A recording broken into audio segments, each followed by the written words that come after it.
எண்ணமெல்லாம் சிறகடிக்கும், எண்களெல்லாம் வழி கொடுக்கும். எந்நாளும் ராஜமுகம், எளியோரின் ஏறுமுகம். எந்த நிலை வந்தாலும் வந்த நிலை மாறாத நமது Rajanilai. Rajanilai TV, channel of astrology.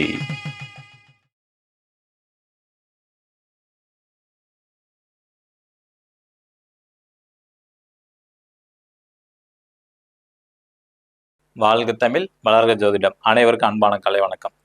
இன்று பிறந்தநாள் மற்றும் திருமணநாள் கொண்டாடும் அனைவருக்கும் ராஜநிலை டிவி சார்பாக வாழ்த்துக்களை தெரிவிப்பது உங்கள் ராஜநிலை எண்கணித வித்தகர் லால்குடி செந்தில். நம்ம இன்னைக்கு நிகழ்ச்சியில் பஞ்சாங்கம் பற்றிய குறிப்பும் 12 ராசிக்கும் அதிர்ஷ்டமான ராஜநிலை எண்களை பற்றி தெரிஞ்சுக்க போகிறோம். ஆடி மாத பலன்களில் தனுசு ராசிக்கு எப்படி இருக்குன்னு தெரிஞ்சுக்க போகிறோம் டீட்டெயில்டாக. வாங்க வீடியோக்குள்ளே போகலாம். தட்சிணாய காலம் பராபவ வருடம் ஆடி மாதம் 1ஆம் தேதி. இப்போ இது வரைக்கும் உத்தராயண காலம் முடிஞ்சிருச்சு. இன்று முதல் ஆடி 1 தட்சிணாய காலம் ஆரம்பிக்குது. ஆடி 1 வெள்ளிக்கிழமை ஆரம்பிக்குது. ரொம்ப சிறப்பான நாள். 17/7/2026. நல்ல நேரம் காலை 9:15 மணி முதல் 10:15 மணி வரை, மாலை 4:45 மணி முதல் 5:45 மணி வரை. கௌரி நல்ல நேரம் மதியம் 1:45 மணி முதல் 2:45 மணி வரை, மாலை 6:30 மணி முதல் 7:30 மணி வரை. ராகு காலம் காலை 10:30 மணி முதல் 12 மணி வரை. குளிகை நேரம் காலை 7:30 மணி முதல் 9 மணி வரை. யமகண்டம் மதியம் 3 மணி முதல் 4:30 மணி வரை. இன்று மேற்கு திசை சூலம். மேற்கு நோக்கி பயணம் செய்கிறதா இருந்தால் கொஞ்சமாக ஒரு வெள்ளம் சாப்பிட்டு இருப்பாங்க. பயணம் தடைபடாது. இன்றைய திதி திருதிய திதி காலை 10:50 வரை. பின்பு சதுர்த்தி. நட்சத்திரம் மகம் நட்சத்திரம். யோகம் வியாதிபாத நாம யோகம். கரணம் கரசை கரணம் காலை 10:50 வரை. பின்பு வணிசை கரணம். சந்திராஷ்டமும் உத்ராட நட்சத்திரத்திற்கு இன்று. கிரக நிலவரங்கள்: ரிஷப ராசியில் செவ்வாய் பகவான், மிதுன ராசியில் புதன் பகவான், கடக ராசியில் சூரிய பகவான் மற்றும் குரு பகவான், சிம்ம ராசியில் சந்திர பகவான், சுக்கர பகவான், கேது பகவான், கும்ப ராசியில் ராகு பகவான், மீன ராசியில் சனி பகவான். ஆடி 1 ஆயிடுச்சு. சூரியன் கடக வீட்டுக்குள்ள நுழைஞ்சிட்டாங்க. ஓகேங்களா? இன்னைக்கு புதுசாக பார்க்கக்கூடிய நண்பர்கள் இந்த மாதிரி ஒரு பர்மனண்ட் மார்க்கர் வாங்கிக்கங்க.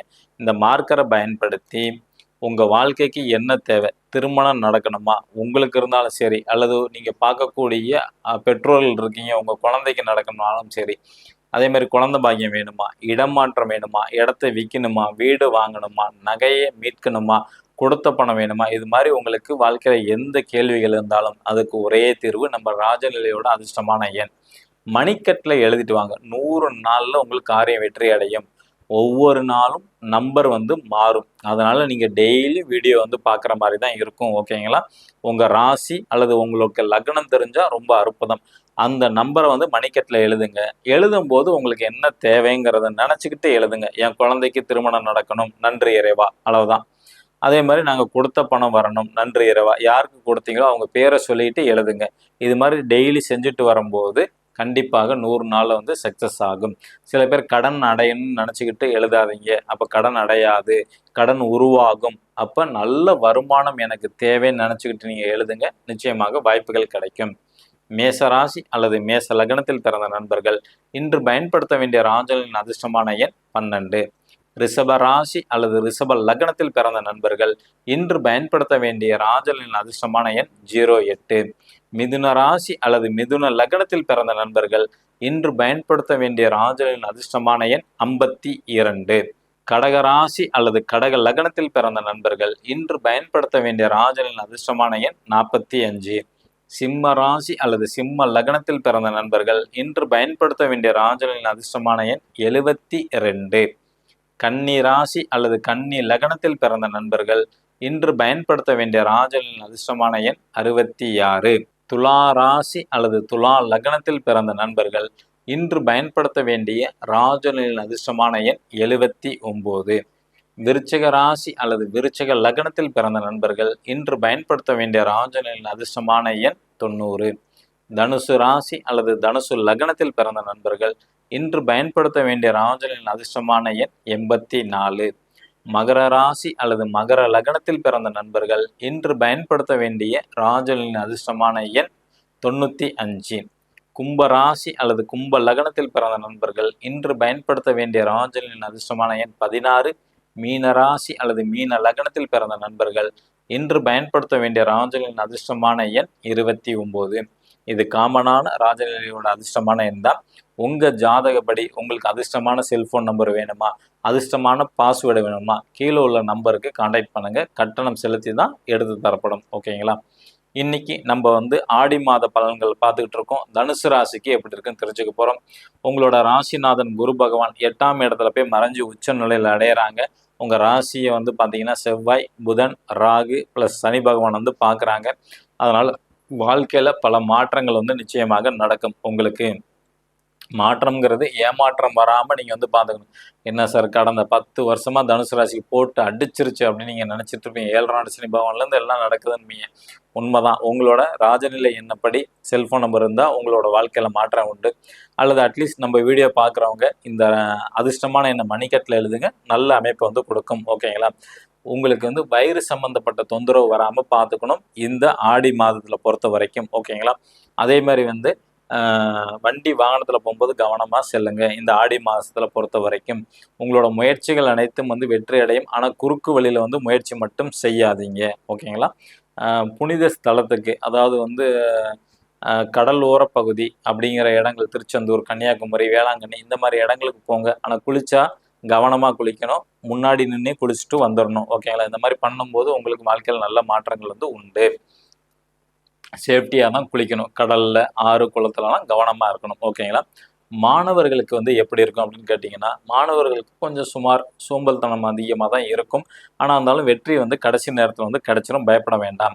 வருமானம் எப்படி இருக்கும் அப்படின்னு நீங்கள் தெரிஞ்சுக்கணும். அப்படின்னு பார்த்துக்கிட்டிங்கன்னா 2ஆம் இடம் தான் குடும்பம், தனம், வாக்கு, வருமானத்தை குறிக்கக்கூடியது.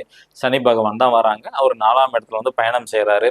அந்த 2ஆம் இடத்தை குருவும் சூரியனும் பார்க்குறாங்க. அப்படிங்கிறனால நல்ல வருமானம் வரும். வருமானத்தில் எந்த விதமான குறையும் இருக்காது. ஓகேங்களா?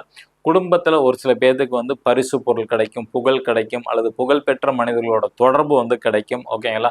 அதனால குடும்ப நபர்களுக்கு நல்ல ஒரு அமைப்பு கொடுத்துருக்கு. அடுத்தது 3ஆம் இடம் இளைய சகோதரன் அல்லது சகோதரி அல்லது மாமனாரை குறிக்கக்கூடிய இடம். கடந்த 1 வருஷமாகவே அங்கே ராகு பகவான் தான் பயணம் செஞ்சுக்கிட்டு இருக்கிறாங்க. 3ஆம் அதிபதி சனி பகவான் 4ல் இருக்கிறாங்க. ஓகேங்களா? இந்த 3ஆம் இடத்தை சந்திரன், சுக்கிரன், கேது பார்வை இருக்குது. அப்போ இவங்களுக்கு வெளிநாட்டு போகக்கூடிய யோகம் அல்லது இடமாற்றம் தரக்கூடிய அமைப்பு கண்டிப்பாக உண்டு. அதே மாதிரி வருமானத்தை நோக்கிய எண்ணங்கள், சிந்தனைகள் அதிகமாக இருக்கும். இவங்களுக்கு எதிர்பாராத அதிர்ஷ்டம் கிடைக்கும். தனுசு ராசியில் பிறந்தவங்களோட தம்பி, தங்கச்சி அல்லது மாமனாருக்கு அந்த அதிர்ஷ்டம்ங்கிறது உண்டு. அவங்களுக்குள்ளார சின்ன சின்ன கணவன் மனைவி வரும். தம்பி இருந்தாங்கன்னா அவங்களுக்கு அவங்க மனைவிக்கு சின்ன சின்ன பிரச்சனை, தங்கச்சி இருந்தால் அவங்க கணவரோட சின்ன சின்ன பிரச்சனைகள் வரும். இந்த ஆடி மாதம் தான். அதுக்கப்புறம் சிறப்பாக வந்துடும். அடுத்தது தாய்க்கு எப்படி இருக்கும், தனுசு ராசி பிறந்தவங்களோட அம்மாவுக்கு எப்படின்னு பார்த்தீங்கன்னா, இன்னும் 2 ஆண்டுகள் சனி பகவான் அங்கே தான் இருக்கிறாங்க. அதனால சின்ன சின்ன சோம்பல், மந்தத்தன்மை எல்லாமே அவங்க தாய்க்கு உண்டு. இவங்களுக்கு பொழுதுபோக்கு விஷயத்தில் அதிகமாக நாட்டங்கள் ஏற்படும். குலதெய்வ வழிபாடு பண்ணாங்கன்னா இவங்க வாழ்க்கையில எல்லாமே வெற்றி வாய்ப்பு கிடைக்கும். ஓகேங்களா? தற்பெருமை மட்டும் ஆகாது. அதை மட்டும் நீங்கள் கவனமாக இருக்க வேண்டும். வீடு, வாகனம் வாங்கலாமா அப்படிங்கிற மாதிரி அமைப்பு கேட்டிங்கன்னா நிச்சயமாக வாங்கலாம். ஓகேங்களா? தனுசு ராசியில் பிறந்தவங்களுக்கு வீடு, வாகனம் வாங்கலாம். அடுத்தது குழந்தை எப்படி இருக்கும் அப்படின்னு பார்த்தீங்கன்னா 5ஆம் இடம் தான் குழந்தை. ஓகேங்களா? அவர் 6ஆம் இடத்துல மறைஞ்சிருக்காரு. அப்போ உங்களுக்கும் உங்களோட குழந்தைக்கும் கருத்து வேறுபாடு அதிகமாக வரும். ஓகேங்களா? அதே மாதிரி உங்களோட குழந்தைங்களோட முயற்சிகள் அனைத்தும் வெற்றி வாய்ப்பு உண்டு. உங்கள் சொல் பேச்சு தான் கேட்க மாட்டாங்க. ஆனால் அவங்க வாழ்க்கையில் தேவையான அனைத்தும் கொஞ்சம் கொஞ்சமாக நடக்க ஆரம்பிக்கும். தூக்கம் அவங்களுக்கு பாதிப்பு வரும். சரி, இந்த திருமணமானவங்களுக்கு குழந்தை பாக்கியம் உண்டா அப்படின்னா தாமதம் தான். ஒரு 2-3 மாதம் தள்ளி தான் குழந்தை பாக்கியங்கிறது வரும். அரசியலில் இருக்கவங்களுக்கு எப்படி சார் இருக்குன்னா, ரொம்ப ரொம்ப கவனமாக இருக்க வேண்டும். தனுசு ராசியில் பிறந்து அரசியலில் இருக்கிறீங்க அப்படின்னா எச்சரிக்கையாக இருக்கிறது நல்லது. உங்களோட வாக்கில் கவனமாக இருக்கணும். காரணம் இல்லாமல் கோபங்கள் வரும். காரணம் இல்லாமல் அடுத்தவங்க மனசு புண்படுற மாதிரி தான் பேசுவீங்க. அரசியல் அப்படி தான் பேசி ஆகணும், வேறு வழி இல்லை. இருந்தாலும் கொஞ்சம் நீங்கள் அதிகப்படியாக பேசக்கூடிய வாய்ப்புகள் உண்டு. நம்ம தனுசு ராசியில் பிறந்தவங்களோட அப்பாக்கு, மாமியார் தொழிலை பற்றி நாளைக்கு வரக்கூடிய வீடியோவில் தெரிஞ்சுக்கலாம். நம்பிக்கை இருப்பவர்களுக்கு நட்சத்திரங்களும் வழிகாட்டும் என்று கூறி உங்களிடமிருந்து விடை பெற்றுக் கொள்கிறேன். மீண்டும் சந்திப்போம். நன்றி, வணக்கம்.